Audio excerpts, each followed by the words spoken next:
নমস্কার বন্ধুরা, রান্নাঘর থেকে আর একটা নতুন চিকেনের রেসিপি নিয়ে চলে এসেছি। আজকে বানাবো গোলমরিচ চিকেন। তার জন্য দেখুন এখানে 2 কেজি চিকেন নিয়েছি। চিকেনটা খুব ভালো করে ধুয়ে নিয়েছি। আর এখানে পরিমাণ মতো গোলমরিচটা দিয়ে দেবো।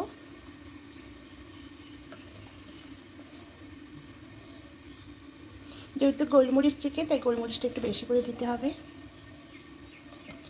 আর লবণটা এখানে দিয়ে দেবো।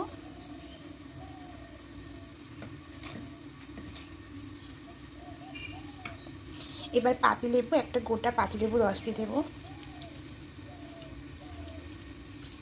এখানে আপনার পাতিলেবু না থাকলে ভিনেগারটাও দিতে পারেন।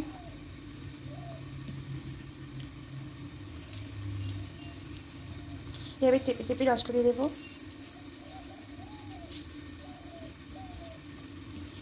দিয়ে খুব ভালো করে ম্যারিনেট করে নেব। এটা ম্যারিনেট করে 1 ঘন্টা আমি রেখে দেবো। হাতে কম সময় থাকলে 1 ঘন্টা, আর যদি বেশি সময় থাকে তাহলে আপনারা এটা 2 ঘন্টাও রাখতে পারেন। তার ফ্রিজের মধ্যে রেখে দিতে পারেন 2 ঘন্টা। আমি এটা 1 ঘন্টা করবো, তাহলে ফ্রিজে রাখবো না, আমি এভাবেই রেখে দেবো। দেখুন খুব ভালো করে ম্যারিনেট করে নিয়েছি। এবার এখানে সাদা তেলটাও অ্যাড করব। এবার খুব ভালো করে মেখে নেব। সাদা তেল, গোলমরিচের গুঁড়ো, লবণ আর একটা গোটা পাতিলেবুর রস দিয়ে খুব ভালো করে ম্যারিনেট করে নেব। আমার হাতের সময় কম বলে তাই এটা আমি 1 ঘন্টা ম্যারিনেট করে রেখে দেব। এবার স্টিলের একটা ডেচকি বসিয়েছি, এর মধ্যে সাদা তেল নিয়ে নেব।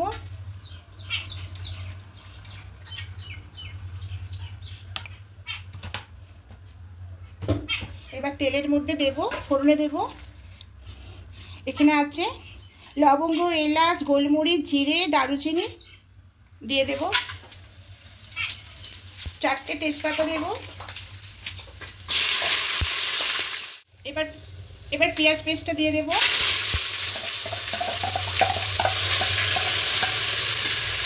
ভালো করে মিশিয়ে নেব। আর এখানে আদা রসুনের পেস্টটা আছে, এটা দিয়ে দেব।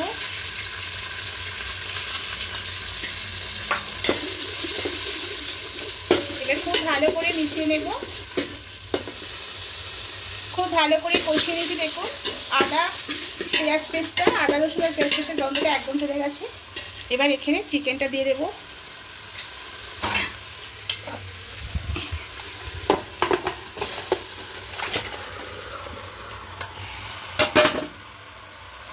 এবার চিকেনটা দিলাম, দিয়ে এখানে কাঁচা লঙ্কা পেস্টটা দিয়ে দেব।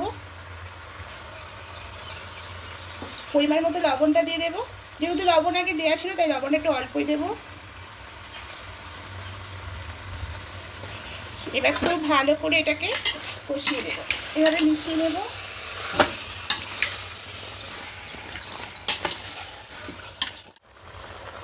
খুব ভালো করে মশলার সঙ্গে কষিয়ে নিয়েছি। দেখুন এবার এখানে জিরে গুঁড়ো দিয়ে দেব।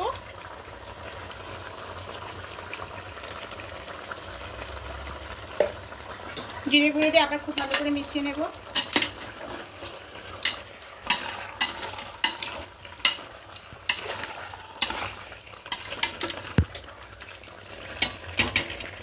এবার এখানে 1 বাটি ফেটানো দই রেখেছিলাম, এবার এই দইটা দিয়ে দেব।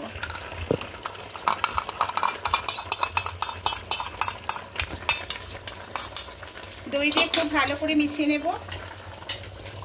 খুব ভালো করে কষিয়ে নেব। এখানে দেখুন লাল, সবুজ আর হলুদ ক্যাপসিকামটা দিয়ে দেব। খুব বারবার এখানে পরিমাণ মতো চিনি দেব।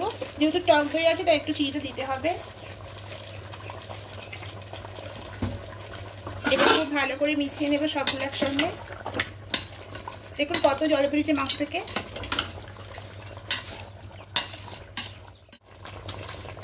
এবার এখানে একটু কাশ্মীরি রেড পাউডার দিয়ে দেব, সামান্য অল্প করে দেব। আর মিক্সিতে জল দিয়ে জলটা দিয়ে দেব। এবার খুব ভালো করে মিশিয়ে নেব।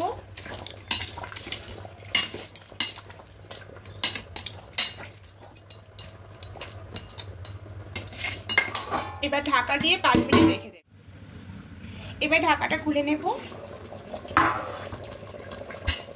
দেখুন চিকেনটা একদম রেডি হয়ে গেছে।